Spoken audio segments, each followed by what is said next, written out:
ఇది తీసుకునే ముందు డిమాండ్ జోన్ ఎక్కడుంది? సప్లై జోన్ ఎక్కడుంది? చాలా అంటే ఈజీగా మనం ఐడెంటిఫై చేయగలం. సో, దీన్ని మనం దృష్టిలో పెట్టుకొని మల్టీ టైమ్ ఫ్రేమ్ అనాలిసిస్ అనేది మనం చేయాలి. సో, ఫస్ట్ మనం ఏం చేస్తామంటే మంత్లీ టైమ్ ఫ్రేమ్‌లో సెలెక్ట్ చేసుకోవాలి. క్యాండిల్ 6 చార్ట్‌లో వచ్చేసి ఫస్ట్ మంత్లీ టైమ్ ఫ్రేమ్‌లో వచ్చేసి మనకు ఇదిగోండి. ఇది డిమాండ్ జోన్. అంటే ప్రతిసారి ఈ లెవెల్‌కొచ్చినప్పుడు స్టాక్ అనేది పైకి వెళ్తుంది.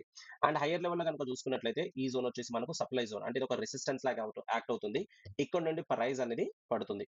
సో, మనకిప్పుడు ఇది ఎలా ఉంది? 445 నుండి 626 మధ్యలో అయితే ట్రేడ్ అవుతుంది. సో, ఈ మధ్య రీసెంట్‌గా గనక చూసుకున్నట్లయితే 513 జోన్ దగ్గర ఏదైతే ఉందో ఒక డిమాండ్ జోన్ లాగా అయితే యాక్ట్ అవుతుంది. సో, యాస్ ఆఫ్ నౌ ఇదొక బుల్లిష్ మొమెంటం. అండ్ ఈ ప్యాటర్న్ గనక మీరు కరెంట్ స్ట్రక్చర్ గనక చూసుకున్నట్లయితే ప్రీవియస్ క్యాండిల్ వచ్చేసి సెల్లింగ్ కనిపిస్తుంది. అండ్ లేటెస్ట్ క్యాండిల్ వచ్చేసి మనకు దీన్ని కంప్లీట్‌గా వాళ్ళు కవర్ చేశారు కాబట్టి ఇక్కడ బయర్స్ అనేవాళ్ళు ఎంట్రీ తీసుకున్నారు. సో, ఫస్ట్ పాయింట్ ఏంటి?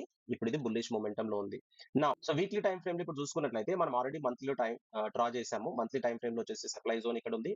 అండ్ డిమాండ్ జోన్ ఇక్కడుంది. సో, ఇప్పుడు వీక్లీలో వచ్చేసి క్లియర్‌గా మనకొక ఈ కంప్లీట్ ఇదొక బుల్లిష్ ఎన్గల్ఫింగ్ ప్యాటర్న్, ఇదొక డోజీ అంటే ఇండెసిషన్ క్యాండిల్ దీన్ని కంప్లీట్‌గా కవర్ చేసింది. సో, ఇప్పుడేంటి ఇదొక బుల్లిష్ మొమెంటంలో ఉంది. సో, మంత్లీ కూడా బుల్లిష్‌లో ఉంది.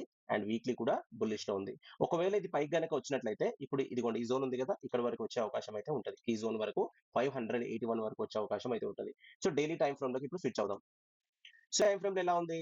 సో, ఇప్పుడు స్ట్రక్చర్ చూసుకున్నట్లయితే సో, ప్రీవియస్‌గా ఇక్కడికొచ్చిన తర్వాత ఒక ప్రాఫిట్ బుకింగ్. సో, ఈ మధ్య ఇక్కడ ఒక అబ్జర్వ్ చేయాల్సిందేంటంటే ఒక మంచి మొమెంటం చూసాము. అండ్ బాటమ్‌లో మీరు చూసుకోవచ్చు వాల్యూమ్ చూడాలి. సో, ఎప్పుడైనా సరే ప్రైస్ పైకి వెళ్తుంది అండ్ వాల్యూమ్ అనేది పెరిగింది అంటే అదొక బుల్లిష్ మొమెంటం. అంటే బయర్స్ అనేవాళ్ళు స్ట్రాంగ్‌గా ఉన్నారు.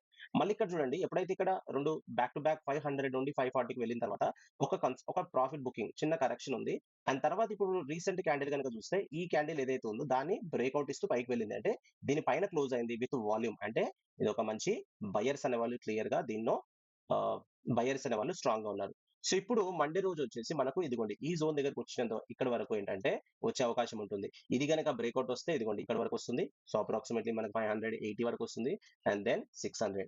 సో, ఎప్పుడైనా సరే మనం మంత్లీ టైమ్ ఫ్రేమ్ నుండి weekly time frame, weekly time frame నుండి డైలీ టైమ్ ఫ్రేమ్. ఒకవేళ ఇంట్రాడే చేయాలంటే మీరు 1 అవర్ టైమ్ ఫ్రేమ్‌లోకి వెళ్ళిన తర్వాత లెవెల్స్ అనేది మనం డ్రా చేసుకుంటాం. సో, ఇప్పుడు 1 అవర్ టైమ్ ఫ్రేమ్‌లో ఇదిగోండి 536 అనేది ఒక 37 అనేది ఒక డిమాండ్ జోన్. సో, ఇది పైన క్లోజ్ అయింది కాబట్టి సో, మండే అనేది మనం దీంట్లో ఇంట్రాడే బయింగ్ సైడ్ మాత్రమే దీంట్లో మనం వెతుకుతాం.